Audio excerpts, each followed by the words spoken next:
Cam छो public. तो आज हम करने वाले हैं एप्लीकेशन ऑफ इंटीग्रल के एग्जाम्पल। तो देखते हैं एप्लीकेशन ऑफ इंटीग्रल में कौन सा एग्जाम्पल हमको दिया गया है। तो आज हमको एग्जाम्पल दिया हुआ है कुछ ऐसा। Find the area enclosed between the parabola. एक पैरेबोला हमको दिया गया है Y square is equal to 4ax and एक लाइन हमको दी गई है y is equal to mx। यानी कि इन दोनों को यूज करके जो एरिया मिलता है वो हमको फाइंड करना है। तो देखते हैं कैसे करेंगे हम। एरिया कितना मिलता है वो हमको सबसे पहले फाइंड करने के लिए ग्राफ प्लॉट करना पड़ेगा। तो ग्राफ प्लॉट करने के लिए हमको चाहिए एक्स एक्सिस। तो ये ड्रॉ कर ली हमने एक्स एक्सिस। सिमिलरली ड्रॉ कर ली हमने वाई एक्सिस। ये पॉइंट हमारा हो जाएगा 0 पॉइंट। पैरेबोला है हमारे पास Y square is equal to 4ax। यानी कि अगर हम x की जगह पे 0 पुट करेंगे तो y भी क्या मिलेगा, हमको 0 मिलेगा। यानी पास कहाँ से होगा, वो ओरिजिन में से पास होता है। Y square is equal to 4ax है। अगर हम x की जगह पे 1 लेते हैं तो ये मिलेगा हमको रूट प्लस और माइनस 2√a।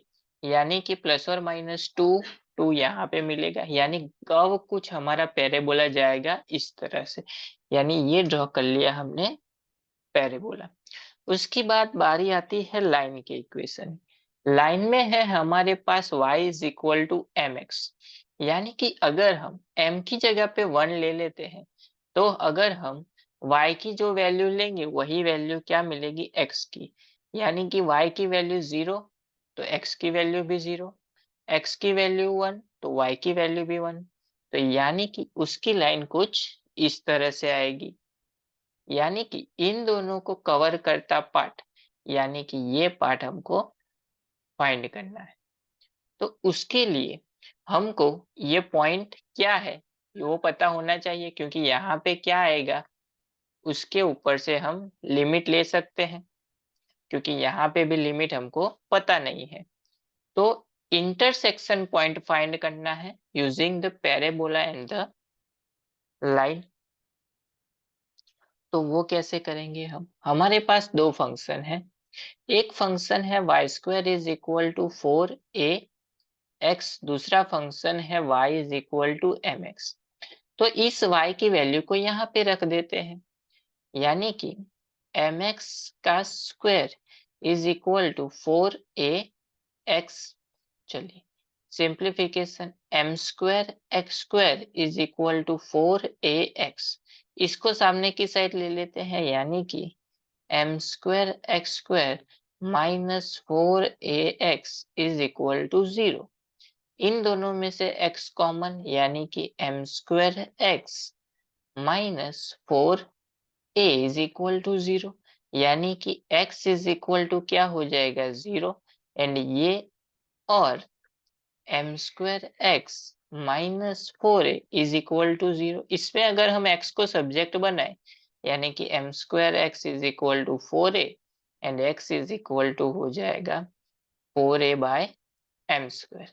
यानी कि x की वैल्यू 0 तो y भी क्या मिलेगा, 0। तो ये पॉइंट हो गया।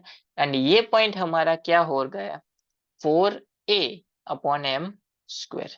यानी कि ये पॉइंट हमारा हो गया 4a अपॉन m स्क्वायर। यानी लिमिट कहाँ से कहाँ तक हो गई, 0 से लेके 4a अपॉन m स्क्वायर तक। किस एक्सिस पे ली है हमने, x एक्सिस पर। तो यहाँ पे सब्जेक्ट किसको बनाएंगे हम, y को। तो यहाँ पे अगर हम y को सब्जेक्ट बनाते हैं तो इस वाले इक्वेशन में अगर हमको y को सब्जेक्ट बनाना है, Y square is equal to 4ax। अगर y को दोनों साइड रूट ले लेते हैं तो y इज इक्वल टू हो जाएगा इसका रूट, यानी कि 2 अंडर रूट ax।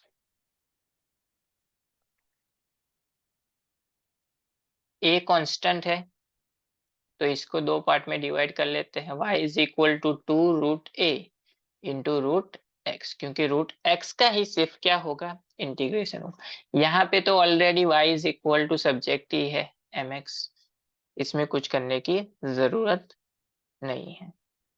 चलिए एरिया फाइंड करना है ये वाला। तो इस एरिया को फाइंड करने के लिए दो इक्वेशन है हमारे पास।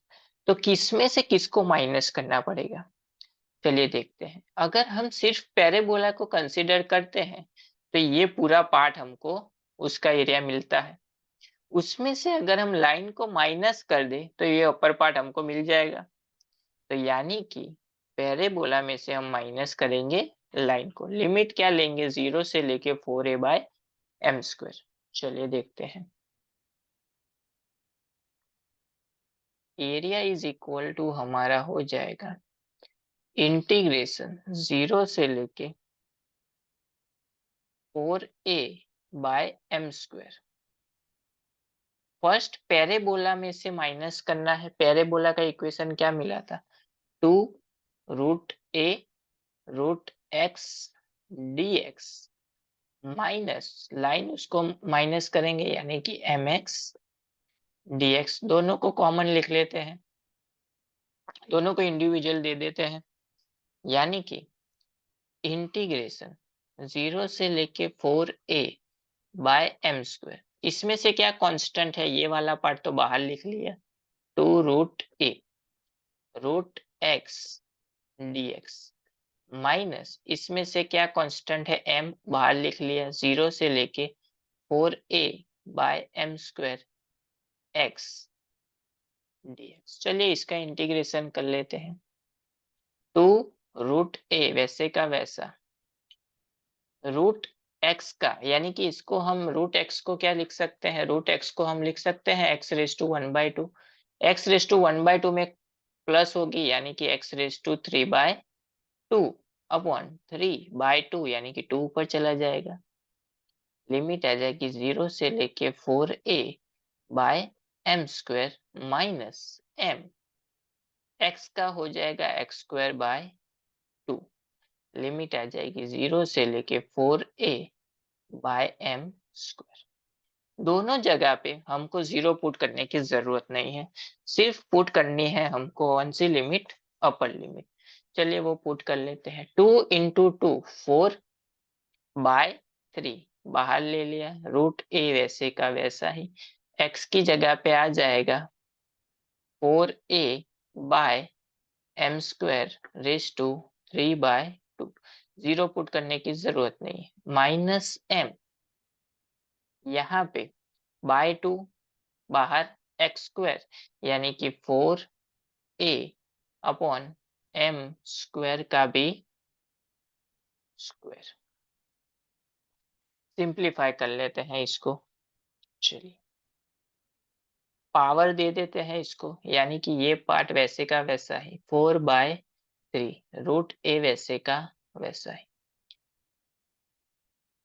4⁵3/2 क्या होता है, 2⁵2 × 3/2, 2 कैंसल यानी कि 2⁵3 क्या मिलेगा 8।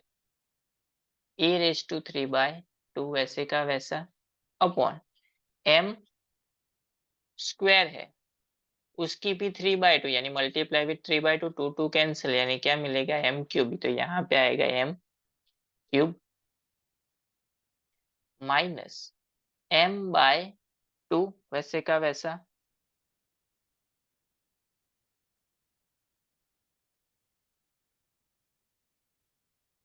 यहाँ पे पावर क्या हो जाएगी 4² यानी कि 16a² upon m2 power again 2 यानी कि m⁴ कैंसल आउट हो जाएगा, 8 से कैंसल आउट हो जाएगा 3 से। सिंप्लीफाई कर लेते हैं इसको, 4/3 √a 8a⁵3/2 upon m³ minus 8a²/m³। ये बचेगा सिर्फ। चलिए a√a है यानी कि इसको हम लिख सकते हैं 1/2, 1/2 a⁻² इंटू a⁻3/2 क्या हो जाएगा a⁴/2 यानी कि a², यानी कि इसकी जगह पे आ जाएगा a² यानी कि 4/3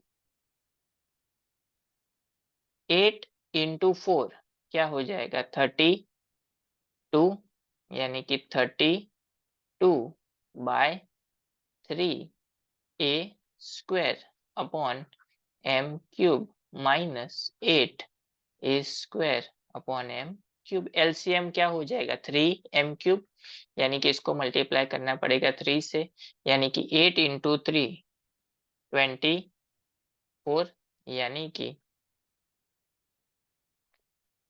32/3 a² माइनस 24 a², ये हो जाएगा अपॉन में पूरे का पूरा।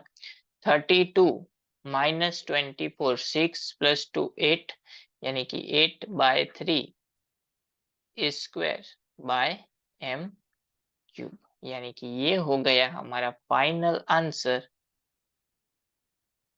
8/3 a² बाय m³ यानी कि इसका जो एरिया है वो क्या मिल गया हमको 8/3 a² बाय m³ जो हमको फाइंड करने के लिए बोला गया था।